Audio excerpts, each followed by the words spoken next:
Low energy, unfocused, foggy? You might be dehydrated. Whether it's hot yoga, over 100-degree weather, or too much sun. Gator Light, with a specialized blend of 5 electrolytes, was scientifically designed to help move fluids into the body faster for rapid rehydration. Shop now at retailers nationwide. Gator Light hydrates faster than water. Is it in you? Symptoms noted are signs of mild to moderate dehydration. Consult a healthcare professional if symptoms persist. This message is brought to you by Apple Card. Shave ice by the beach. A trip to the state fair. And a throwback flick at the local drive-in. They're more than just items to check off the summer bucket list. They're also opportunities to earn 2% daily cash back when you use your Apple Card with Apple Pay. Apply for Apple Card now and use in minutes with Apple Pay. Subject to credit approval. Apple Card is issued by Goldman Sachs Bank USA, Salt Lake City branch. Terms and more at applecard.com. The new LinkedIn Hiring Pro can't undo your last hire. The human postponer. They were the master of one phrase. I'll circle back on that. But 3 months later, you are the one doing all their work and wondering how big that circle is. But LinkedIn Hiring Pro can take the hiring load off your plate by automating the hiring busy work from the initial job post to scheduling interviews. Hire right the first time with LinkedIn Hiring Pro. Post a free job today at linkedin.com/quality. Coach Unplugged is brought to you by great people over at teachhoops.com for coaches who want to get better. From the Fifth Quarter Studios in Madison, Wisconsin, you're listening to Coach Unplugged. Here is your host, Steve Collins. Hey everybody, welcome to Coach Unplugged, episode 537. Today we're going to talk with Ben and about his journey from a high school coach to being a college coach. It will be of great interest to a lot of you. Before we jump into that, I'd like to give a big shout out, first of all, to Dr. Dish. They've joined us for 2020. We're excited to have them as a member of our Coach Unplugged community. It is, we believe in their products so much. Dr. Dish, the shooting machine that you should all have in your home, at your school, or whatever. So go over and check it out. To make sure you mention Coach Unplugged, and they'll give you $350 off your next purchase, which seems like a great deal to me. Also, teachhoops.com for coaches who want to get better. Allow us to keep the podcast coming. Make sure you go over and check it out. It is what I always refer to as the Netflix for basketball coaches, but even better. Maybe we should call it Disney Plus. It's even better than that because it's got community, it's got one-on-one calls, it's got office hours, it's got my personal email address. It's got everything you need to become a better basketball coach. So make sure you go over and check that out. And let's head off to the podcast. Here's Ben. All right. Good morning, everybody, or evening, or whatever it is. We got Coach, help me off, Tanoff, right? Yes, sir. Right? Yeah, I did that right. All right.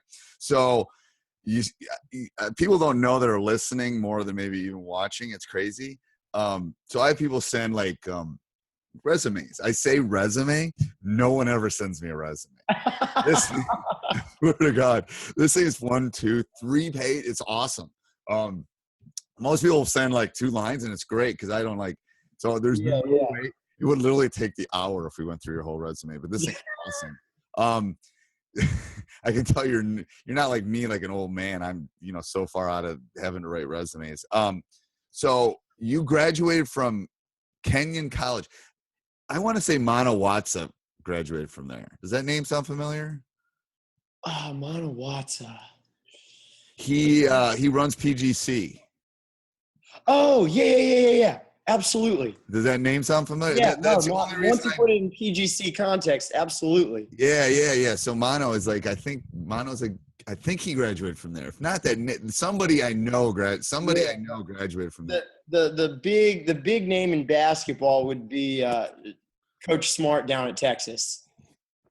Ooh, maybe it's Coach Smart because he's from around this area in Wisconsin. So maybe it's Coach Smart. It might not be Mano. It might be Coach Smart. You're right. Yeah. I knew it was somebody I knew. It's Shaka still holds, I believe he holds the single game, single season, and career mark for assists at Kenyon still. Oh, I believe that. That.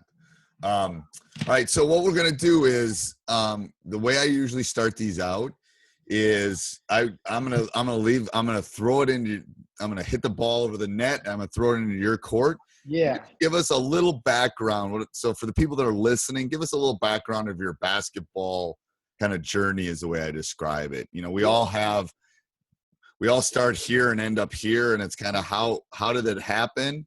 Yeah. You want to do that. Yeah, so I guess basketball was the first sport I was drawn to and played growing up, and being an only child, my dad was my coach. You know, through rec league, Y ball, city league, all that stuff. Yep. And after I was in 6th grade, they didn't. So I'm from Kalamazoo, Michigan, and my parents still live there. Are you really? Oh my God, this is a small world. My wife's aunt lives in Kalamazoo, so I spent a lot of the Kalamazoo Promise. You know. Yes. Yes. Okay. Yes. All right. I didn't take advantage of that. Right. But yeah, no, absolutely. Great city. But yeah, no. So after I was in 6th grade, the YMCA league didn't have the funding or interest for a middle school league, a genuine middle school league of just 7th and 8th graders. But I had been playing in the league for so long, and going into my 7th grade year, I kind of looked at my dad and said, hey, this has been a really big part of me. I'd like to stay involved and be part of the community. And so I was fortunate enough that my dad was actually very good friends with the head of the YMCA who was running the basketball program. And so they talked a little bit. And so when I was in 7th grade, I coached a team of 2nd and 3rd graders with my dad through the YMCA league. And that was sort of the first start to coaching that I had. That's pretty young. Yeah. That's really young. I can still remember going to like the coaches meetings before the year with the program director.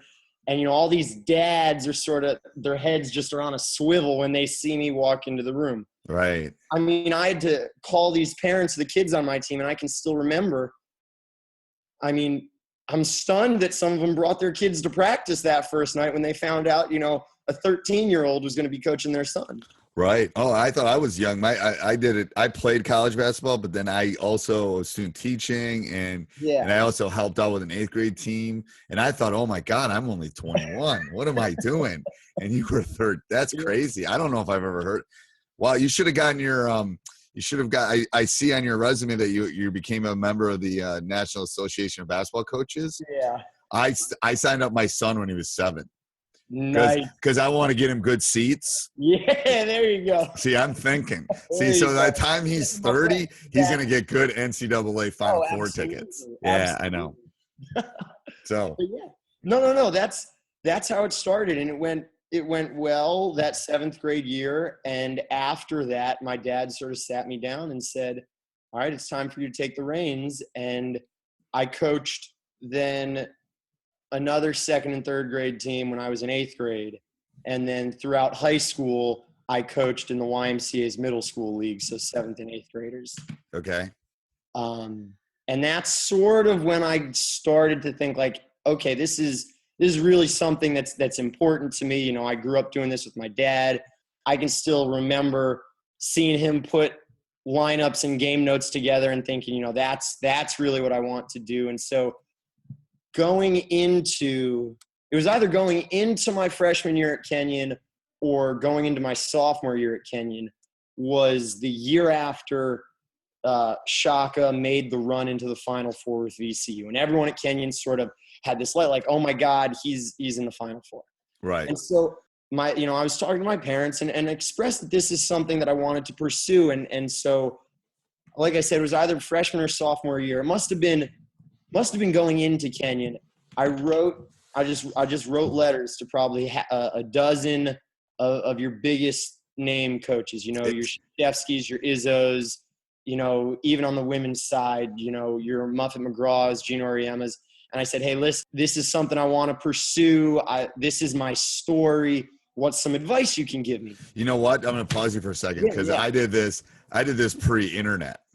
That's how old I am. So I did the same thing. And if you've ever read anything about Buzz Williams, he used to write like 40 or 50 of them a day. I love Buzz. So I love Buzz too. So Is it storming there? Looks like it's storming. Yeah, It's yeah. awesome. It's awesome. It's raining here in Wisconsin too. But anyway, so I wrote a bunch too, and I got a bunch of responses. The best response I got back was from Bobby Knight. It was classic, and I'm betting that was great. it was. I still got the letter actually, and you know, I've won. We've been very successful. I've done a lot of things, but that letter still means a lot because he basically said, "Here's what you want to do." You know, he basically said, "I don't hire people that I don't know and I don't trust," which is what I tell. You know, I tell all the young coaches that you know, if you want to coach for Coach K, he better know your family. You better work really. He's got to know you really well, or you played for him because he's got to trust you. But what Bobby said, and I bet you heard, and I'll let you talk in a second, but I bet what he said was, he said, go work camps, get your name out there, work everything you can. And I'm looking at your resume, I see all these camps. That's how it is. It's no different than the business world. It's like who you know and who you connect with. That's how Buzz got the Marquette job. He was sitting next to Crean. Crean got to know him. They were recruiting the same guys. There was an opening. He got hired. Crean left. He walked in. I mean, all that stuff is part of it's timing. Yeah. Part of it's getting, you know, going out and having a beer or soda with a guy, and then they knows, ooh, I can trust this guy. You know, he's not the shady type. But go ahead. I didn't mean to interrupt. No, not at all. I'm glad you mentioned that because I got 2 responses when I first sent out my first set of letters. One, very brief response from Coach Izzo at Michigan State. And I'm thinking I got that just because I was from Michigan. And, you know, it was just very short. But the other one I got, and I still have the letter, it's funny you mentioned Coach Knight because the only other response I got was from Coach K. Yeah, that's crazy. And he wrote me this really long letter that basically said, it's great to see someone as young as you with this passion. And it's good to know that you understand how hard this is. And then it was go work camps. And so that first summer, it was, like I said, after Shaka made the Final Four at VCU, and I went and I just did camps at VCU. I sent Shaka a letter, said, hey, listen, I'm a Kenyan guy. I just want to come in. I just want to work camps. And that was the start. And and throughout college and even into now with the high school job I have, I still go work camps every summer. And, you know, it's tiring. Wait till you get to be my age. Like, you know, I just turned 50. It gets like, I run our camp for a couple of weeks, man. I don't get any affiliation. Mono doesn't pay me anything. The only camp I send my kid to is PGC other than my own at this point. And those are tiring. Oh my God. The PGC ones are crazy. Sort of, you know, so VCU it was, you know, younger kids. It was a day camp, right? People, and so I ended up working at like Georgetown, which was, you know, still a day camp, but a step up intensity, right? And I think I went to do like overnight camps at Rutgers, and that was even a step farther up, right? And then after a few years, I got in with the hoop group, and that was like hoop group's good. Yep, that's the crop. Yep, it's very good. And the thing is, it's You want to get past the babysitting.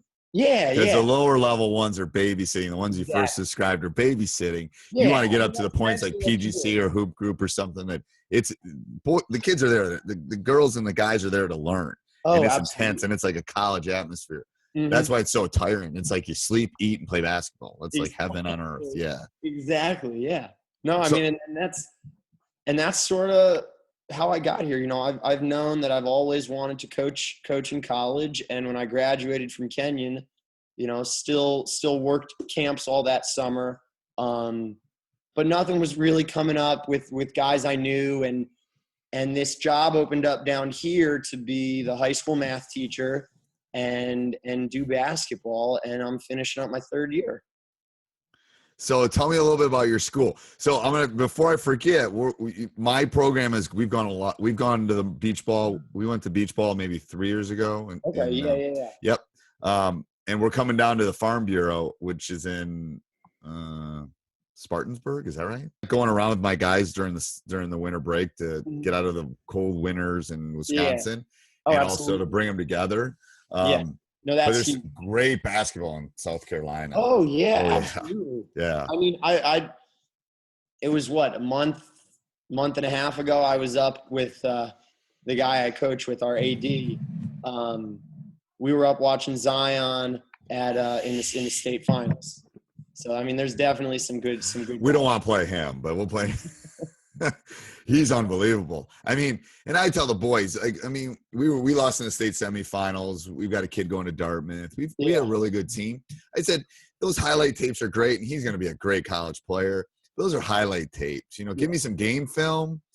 You know, he's a really good player. There's a reason all the college scouts are after him, but he doesn't look like he's 16. I'll tell you that. No, not at all. No. Not at all. No. It was crazy because the team they were playing, the strategy they had was to just foul him. And I mean, I'm telling you, the team that they were playing must have had. They must have been in the double bonus, you know, by the end of the first quarter. Crazy. Yeah. So, but I mean, he certainly is quite an athlete. Do you play quarters? Yeah. Yeah, we play halves. We just went to halves. Okay. Yeah, we just went to halves. I don't know what I feel about it. It's different. It's definitely a different flow. Yeah, I can imagine. And you got to play a lot more kids. You have to play more kids. So basically, I treat it like a college game in the sense that some of my better players, I know I'm pulling them out at some point to just give them. You know, if you watch a college game, yeah, those guys don't play 40 minutes. Nobody plays 40 minutes in a college game. Exactly. So it's like it's like an NBA game. You watch it; they're always coming out because they have to rest. 48 minutes is too long. Yeah. So I kind of treat it like that. Like, all right, I got to give these guys their reps and their rest at some point. So how did you fall into this one in South Carolina? Well, so one of my professors at Kenyon, I was a math econ double major, and one of my professors knew that I was sort of having some difficult times sort of getting that first job out of college, and she said, you know, she brought my attention to an organization. It's called Southern Teachers Agency, and they specialized in finding teachers in schools in the South, but specifically private and independent schools, where you might be able to go right out of an undergrad and not having to need that graduate degree. Right. And I'm telling you, it's hard to get your first job. Yeah. I mean, I think I took the people at the school still make fun of me. I took this job and I showed up the morning, and parent welcome night was that night. You know, everyone else at the school had been there for like a week doing teacher presentation. And I mean, so I got this real late in the summer after graduation. And then you had to go, oh my God, that's great. I got my first coaching job, my first head job 3 weeks before the season started. I'm actually glad it happened that way because I didn't know any better. I mean, if I'd have had 9 months to worry about it, I would have had 83 different offenses. I made it through those first 2 months. Oh yeah, it's crazy. It's a blur. When you start teaching, it's a blur. When you're teaching and coaching, it's just a blur. Oh, I mean, I've gotten better at it. I've talked to other people about this. It's like you probably don't have a staff either, do you? You have one assistant? No, it's just so when I got to the school, they had a varsity head coach, but myself and our current AD, both real young guys. He's a couple of years older than me. We sort of ran the JV team. You know, we'd never met each other before, and after our first year, they decided to part ways with the varsity coach and sort of gave the two of us free reign. So the two of us do JV boys, we do varsity boys. He's the AD, I'm the assistant AD. So I mean, we just sort of do everything. And it's great that way. It's a blur, but it is great that way. And you know what? It's, again, old guy. It's different. Like, and I've told people this. I was speaking at a Hall of Fame club a couple of weeks ago, or 4 or 5 days ago, and I was talking about this. And it's like I've gotten to the point in my staff that I have an assistant coach who is unbelievable. His name's Nate Olson. He takes care of all the stuff outside of my realm of caring. You know, it's unbelievable. But all the stuff you need to get done that I need to get done, he does it. He does it better than, you know, I've had 2 of them in my entire career. They've both been awesome. You know, then I have another guy that's really good at X's and O's. He's probably drawing up our new offense as we speak right now. Yeah. And then him and I will bounce it back. So it's like I'm so blessed that I got all these guys that it kind of lets me do fun stuff like this and other stuff. I mean, it really worked out well. The two of us, like I said, we didn't know we didn't know each other. I didn't know anyone coming down here. This was sort of the first time I'd been south of like Charlotte. And, you know, we just walked into the gym one day, and I think he was wearing a VCU shirt and I was wearing a VCU shirt. And that's when we knew that this was going to work, because we're two very, very different coaches, which is good. But we were able to come together sort of on one common ground where we start everything from. Right. So just jumping. So the people that are listening. So, okay. So, you know, we go through your whole history, you know, I'm looking here, I'm looking at your resume. Again, it's crazy. If anybody wants a copy of a really good resume, just email me. But anyway, so unbelievable, great student, blah, blah, blah. So you graduated in 2014. 14. Yeah. So you're a puppy, as I refer to him at this point. You're a puppy and you're just starting out in your career. Where do you want to go is what I'm asking, basically, in a roundabout way. Do you see yourself here in 5 years? Where do you see yourself in the spectrum of? Yeah. So it turns out that this is, I informed my headmaster actually a couple of weeks ago that I was going to sort of step away after this year, because the goal has always been to be a college coach. Okay. You know, that has always been the end game, to be a college coach, and specifically a D1 college coach. And so this, you know, I sort of sat down, and I was at the Final Four this weekend at the coaches convention, and which was a wonderful, for everybody that's listening, is a unbelievable, because I have a former assistant coach that was at UIC, University of Illinois Chicago. He was an assistant. He's my JV coach or sophomore coach now. Great guy. Drew knows his game. He's eventually going to take over, hopefully, for me at some point. Yeah. But anyway, he left the college game, but I've talked to him so much about the college game, and he says that is the place you got to be. That is the national convention. That is where you can it's unbelievable. That is where you're going to make the connection that's eventually going to get you a job. Oh, yeah. Absolutely.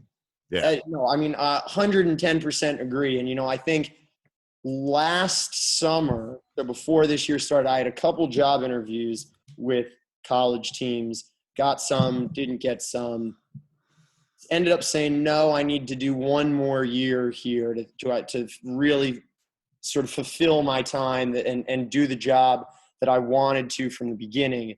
But, you know, hindsight being 2020, was it the right decision? You know, it's easy to look back on it. But I knew at the end of this year, college coaching is where I want to be, and I need to sort of go at that full steam. So you're probably looking Dobo, huh? Even something, you know. Or are you thinking starter in a D3 or D2? Because that's an interesting spectrum of what. Oh, absolutely. Absolutely. I ideally would be a D2 or D1 GA, and that's sort of what I'm looking for right now. Okay. You know, since I know I want to be at the D1 level, I've kind of been staying away from D3 a little bit, just because of not having the scholarship athletes. Right. And that's a harder, because I'm going to tell you, if I'm the head coach at Virginia and I'm coming after you, you have to bring something to the table. And usually you're going to be able to bring me players. Exactly. And so you might be the best X and O guy, but if I don't have players, nothing's going to work. And I remember one of the best things, my first NABC convention, I've been a member for a lot longer, but the first one I actually went to was Indy, 3 years ago now, 2 years ago. And I got hooked up with the organization Rising Coaches Elite. Great group of guys. And I was at their conference this past summer.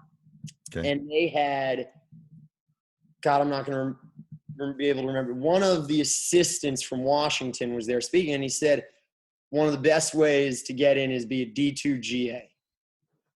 You know, because at the D2 school, as opposed to D1, you coach, but you can also be on the road recruiting and go ahead and get all that experience. So that's sort of why I'm looking at the D1, D2 area. And how do you go about, so this is, again, for the listeners, how do you go about doing that? How do you get your foot in the door to get a GA job? One, I'm going to hire one of my former players to come back and let them be the GA. Absolutely. No, it certainly is tough. You know, with working camps, I have a solid network of people that I can always bounce ideas off of, and they have their eyes open for jobs, and they'll relay it to me. But other than that, back in the fall, I wrote a cold call letter to pretty much every D2 school in the country. So say that again. So you cold called them or you wrote them? I wrote them, and the ones I followed up with, I called. But and how many D2 schools are there? Oh, I mean, there's 300 plus. Yeah. But I had to sort of come up with a method to how to do that, right? There's one in Wisconsin. It's crazy because I know how many D3 schools are there in Wisconsin. Well, and the D3s have always been good. That's where Bo Ryan started, exactly. And that's where Dick Bennett started. So the D3s in Wisconsin are as good as a lot of D2s, to be honest with you. Absolutely. So what's happening right now is the Minnesota D2s are coming in and stealing our kids. Oh. So the WEAC's gone down a little bit, I think. Yeah. But yeah, it's an interesting perspective if they'll ever go D2. I don't think they will, but yeah. But no, so I wrote all these letters, and like I said, 300 plus schools. That's just too much data to comprehend at once. And so my method was I started with last year's end of the year top 25, wrote a letter to all those 25 schools. Then I went to the previous year, wrote a letter to every school that I hadn't covered. And I just kept moving back and back and back until I'd covered pretty much all the schools. And so that's an interest. So you're a math teacher. I'm a math teacher. Yeah. So this is interesting. So when I eventually got this job, I had done the same thing with high schools and things I thought that could win and have good players. But anyway, I would have started at the bottom and worked my way up. Yeah. Thinking that the bad programs, I might have had a better chance than the good programs. Absolutely. Hey, I hope you're enjoying the podcast. I bet most people don't go, hey, on their podcasts. Anyway, make sure you subscribe and like. Lots of ways that you can help us out that don't cost you one penny. You can subscribe and like and leave a review. We really do appreciate those. Here, you can do that on YouTube. Go over and Teach Hoops. There's thousands of videos over there. You can use our Amazon link down below, www.teachhoops.com/Amazon. So anytime you do any shopping, especially if you're listening to this over Christmas, we get a small little commission, and it doesn't cost you anything else. Doesn't cost anybody anything other than Amazon, I guess. And then helps us with our hosting fees. And then if you really want to help us out, you come over and join teachhoops.com for coaches who want to get better. I am here to help. I'm here to serve. One of the reasons I got into coaching was help kids, help other players, help coaches. There's no hidden agenda here. We're not playing, but I have been through it. I have coached at every level. I've done those youth tournaments. I've done, won multiple state titles. I know what you're going through. Trust me, and I can help. So let me know in any way if I can do that. And let's get back to the podcast. I guess my feeling of that was, I think that. Not to come off. No, I know what you're saying. It's like better connections. If they're winning, they might be jumping up to D1 too. And I think I could bring enough to the table that even if I got, I'd rather have 5 of those schools than 10 of the others. The others, yeah. In a sense like that, right?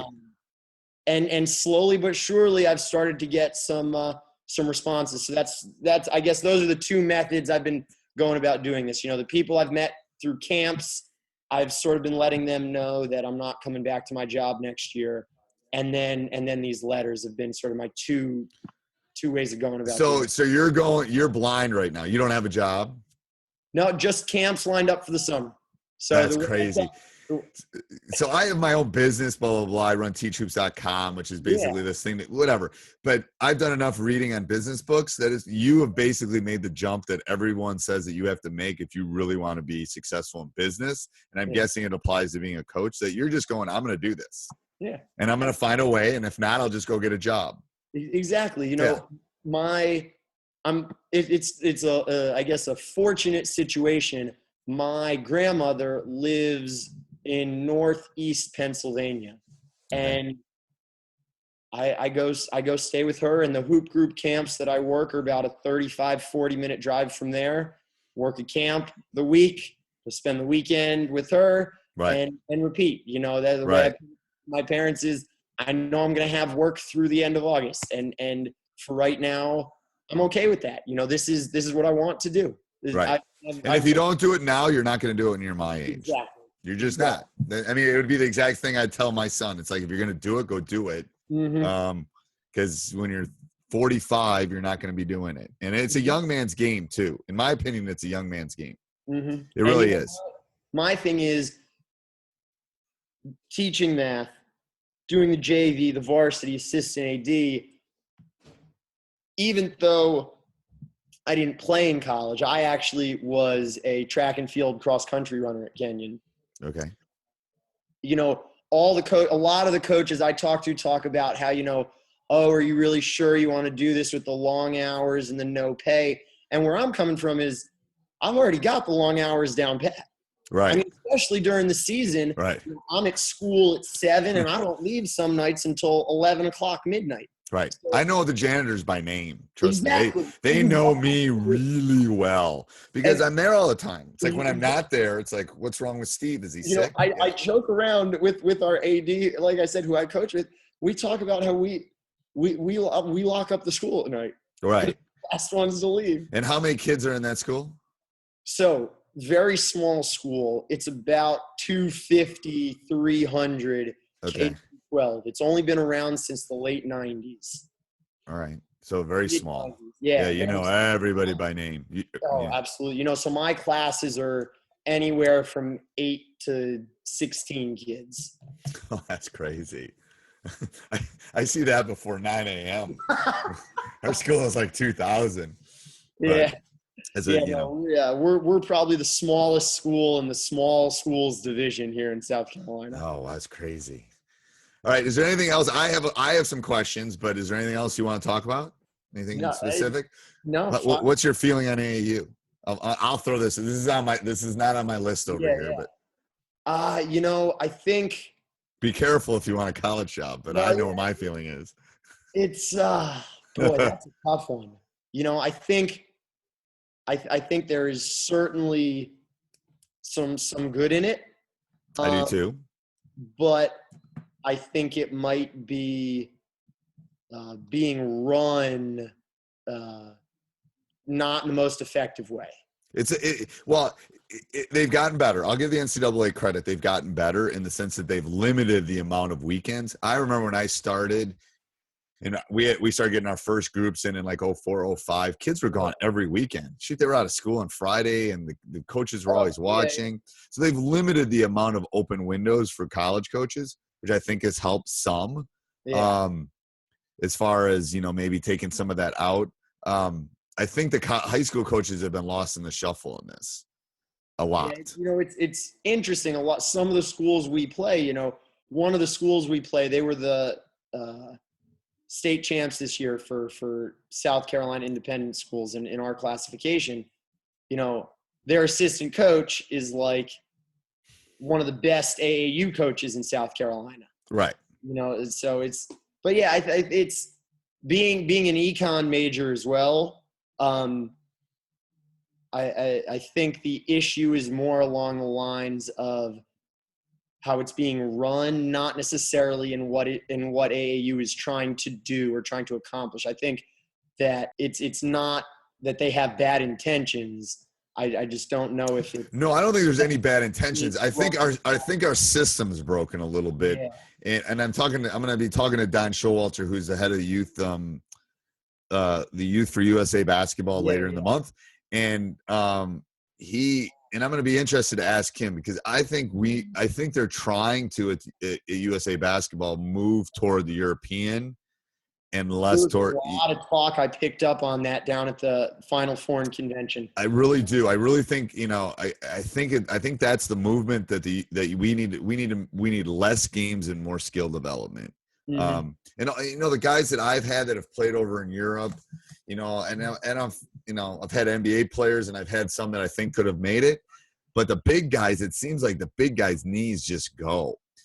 All these games, it's like they just wear out. You know, Keaton just came back, and it certainly looked like Shemek Karnowski had nothing left in the tank. I was fortunate enough, I had a ticket to the championship game, and he just he looked like he had nothing left in the tank. Oh, he was done.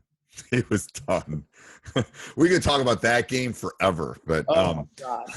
trust me, I'm sure all the coaches were talking about that at the Final Four. All right, so let's go through. I got some questions. Go ahead. So if you could only coach 3 things of practice, what would you do?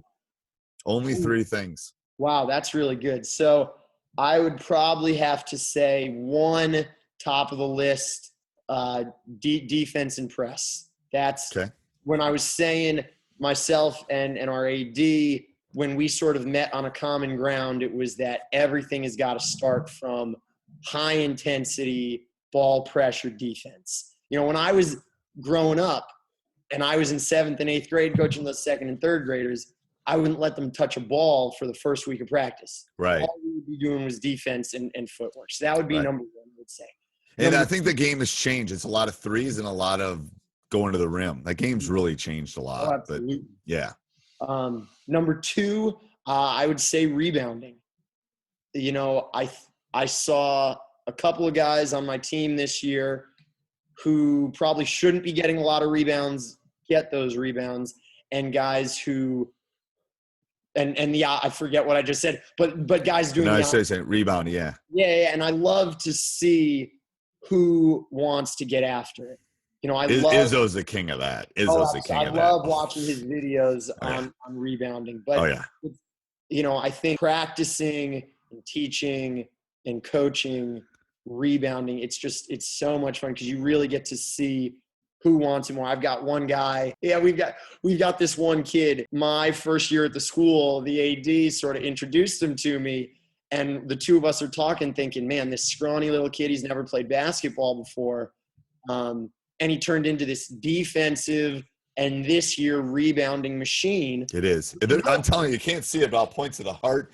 A lot of it is like, I tell the boys, that's your selfish time.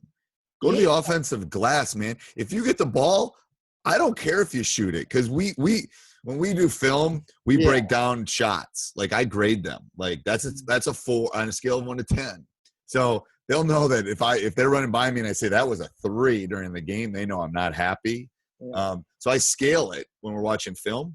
Yeah. So, you know, that's a huge thing as far as it's all about effort. It's all about. And that's one of the biggest things when we watch film, you know, myself or our other coach, we don't even have to say anything by the end of the season. We'll pause the tape and guys will know why we're pausing it because we have 4 guys standing outside the 3-point line, or we have 2 guys who are already running back or something. Right. It's all about effort, I think, too. And I mean, that's a very clear marker. All right, I cut you off again. Sorry about that. You got one more. That's 2. I'd say transition offense. I don't know if last year we could more so than this year, but love to run and gun.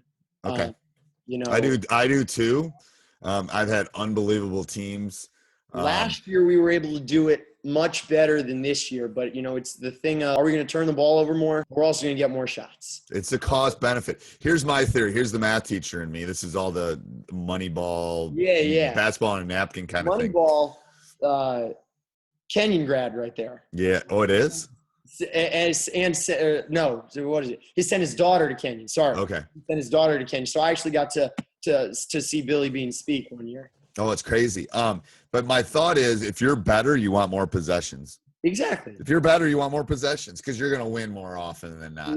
And I remember our first year, the two of us, we would look at the book with our JV kids. They were mostly 8th graders, a couple 9th graders, guys who didn't play. And all we would look at is at the start of the year when we knew it was going to be more development with those middle schoolers and less wins, losses, we looked at how many more shots a game did we get than the other team.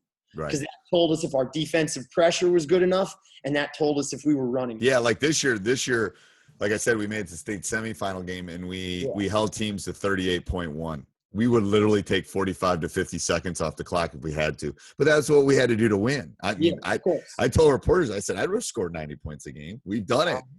But if we don't have it, we can't do it. All right, so the next question is a little bit of a tweak for you, but it says, if you could go back to yourself as a younger coach, which does work for you, what would you tell yourself? So you got to go back to 13. Yeah. So I guess I would So usually, to be honest with you, usually this is like a 45-year-old going back to the 20-year-old. Yeah. Oh, but for you, it's a little different. It's a shorter little scale here. You know, I would say, I guess I would say two things. Number one, I would say read more. To my parents' demise, I did not, and I'll be the first one, didn't read growing up.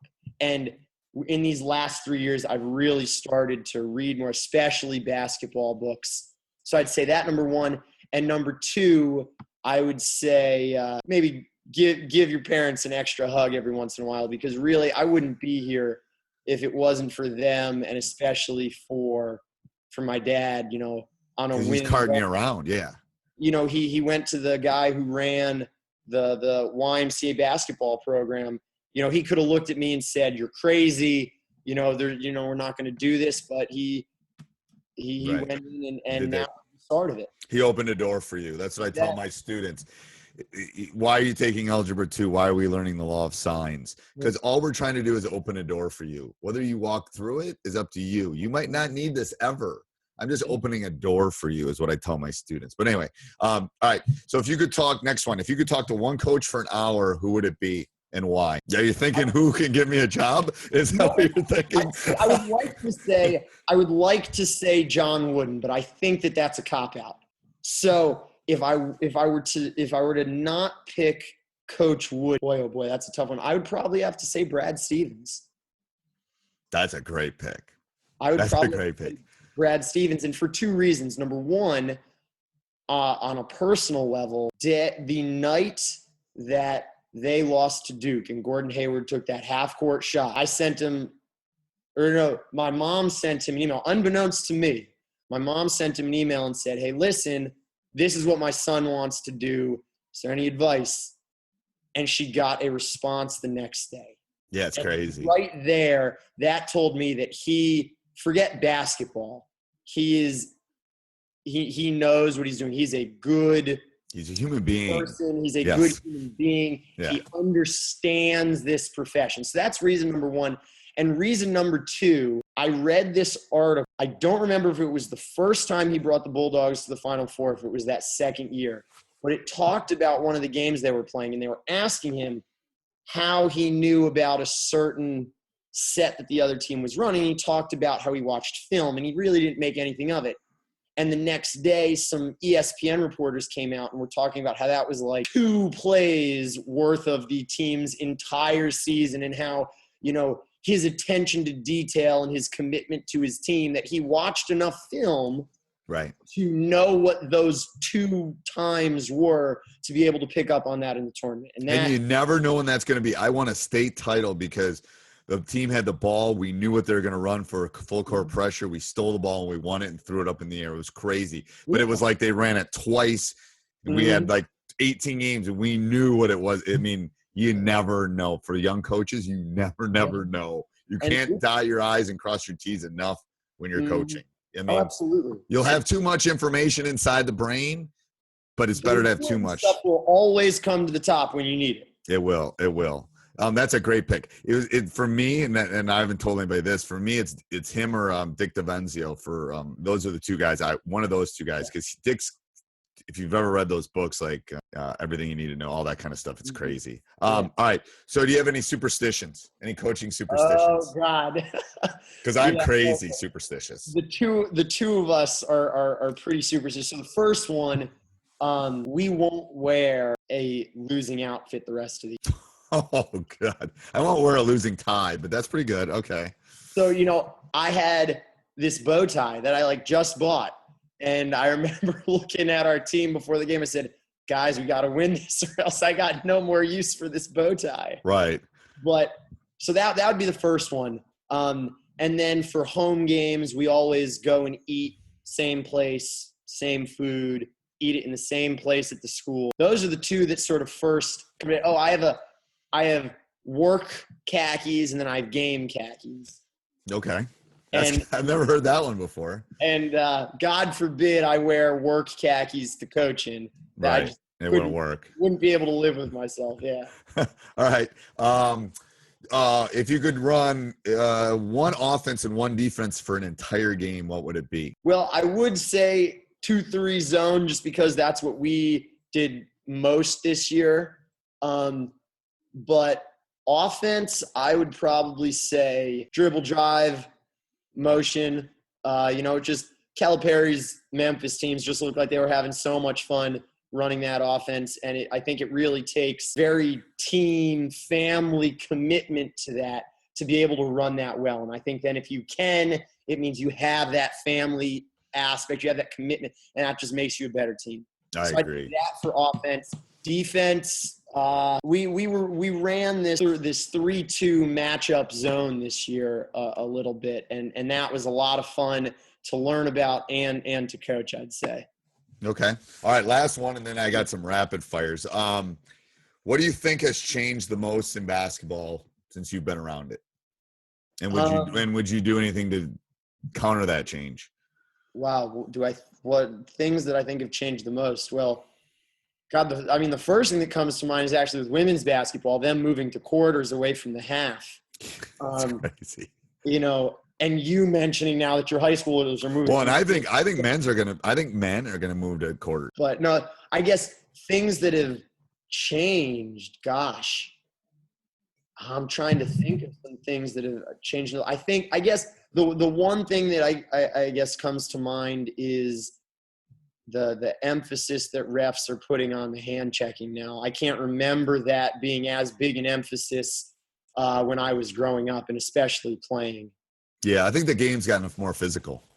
It really has. At least in our league, it has. Yeah, no, for sure. If you don't get into it. All right, so I'm going to give you rapid fire. These are quick answers. All right, let's do it. I call this as a rapid fire. All right, favorite basketball? Favorite basketball? Yep. The Rock. Love okay. All right, one word to describe your ideal player. Hustle. One sporting event you could go to. Duke UNC, Cameron Indoor. Ooh, that's a good one. All right, favorite pregame meal.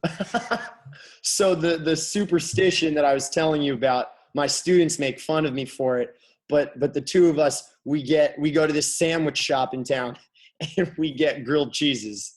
That's crazy. I ate 27 number 3s one year at McDonald's. Swear to God, we lost in the state finals too. It's still, I know it took years off my life, but and we lost. We didn't win it. All right. One thing you do to relax. I like to run. Okay. Best player you've seen in person. I know you said rapid fire, but that's a tough one. I might have to go with like 0 for 9 from 3. I got to say Justin Jackson. Okay. UNC. He's pretty good. Best player of all time. All time or pro? All time. History of mankind. Again, like with the coaching thing, I'd say MJ, but I think that's a cop out, so I'm gonna have to go with coach. All right, one thing that's helped you become a better coach. Reading, and I would say going to coaching class, just listening to other coaches who have been around talk and just be a sponge, basically. Yeah, that's what I would tell young coaches too. You got to be a sponge. Best game you've ever seen in person. I'm not gonna lie. Now, this probably isn't the best game, but it's the first one that came to mind. Last year, homecoming, we were hosting the number 2 team in the state, and we ended up losing to them by 2 in overtime. But, it was the most packed the gym had been all year. Our tallest guy was maybe 6'2", and they had 2 guys that were 6'6". There was no reason we should have been in the game. No, I know. Back and forth. We actually had a shot to win it at the end of regulation.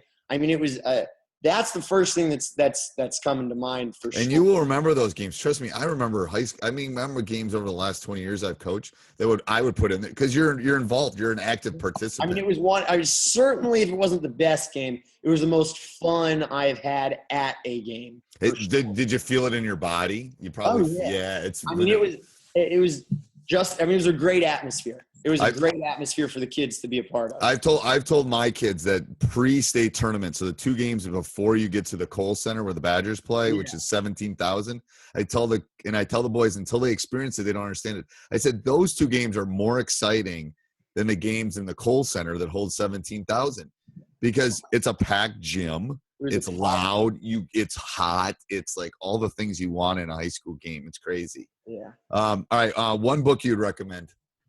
Ooh, well, I've just started Jay Wright's book Attitude, and I think that's great. I love Jay Wright, but if I had to recommend one, my favorite sports author of all time is John Feinstein, and he has a book, The Last Amateurs, about Patriot League basketball the year or two before they started getting scholarship athletes. It's one of the best things I've ever read. No, I haven't read that one. I'll have to read that one. Yeah. All right. And last one, what one word to describe your coaching style? Intense. All right.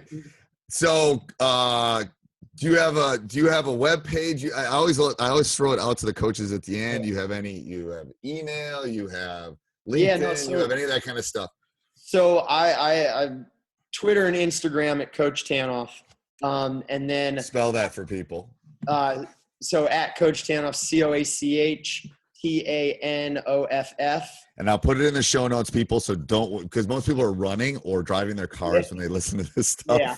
So I'm telling them I will put it in the show notes so you can get it. He'll send me an email with it in. Okay, go ahead. I'm sorry.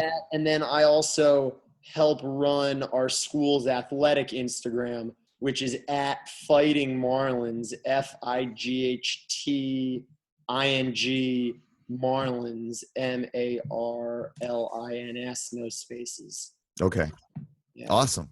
So there's a college coach out there that hears this and wants to get a hold of you. Knows how to. Knows how to. Awesome. Yeah. Well, thanks, Coach. This was a lot of fun. I love talking hoops. I'm glad I saw your post on Twitter there. This has been a lot of fun. It has. And good luck. If there's ever, I'm sure at some point we'll cross paths. Absolutely. But thank you for doing this. Yeah, thank you. Appreciate it. Thanks. Thanks, sir. Hey, Coach. Hope you enjoyed that. If you did, okay, go join teachhoops.com for coaches who want to get better. You want to become a better basketball coach. Let me help you. Where else can you find a mentor for, a dinner at McDonald's, basically? Let me help you. Not only resources and communities and handouts and one-on-one calls and office hours. It's got a little bit of everything that will help you become a better basketball coach. Also, go over, subscribe and like, leave a review. And if you're going to do any shopping on Amazon, click down below. We would appreciate it. All right. Have a great There she goes, first solo drive. Are we ready for this? Absolutely. Our AAA agent, what are you doing here? Well, same as always, helping you protect what matters most. Like when you added her to your auto policy, or when you switched to AAA insurance and saved. So you've been here the whole time? Yep, plus we're available 24/7 for claim support, in case you ever need it. Shouldn't she be home already? It's been 12 seconds. Visit AAA.com/insurance to get a quote today.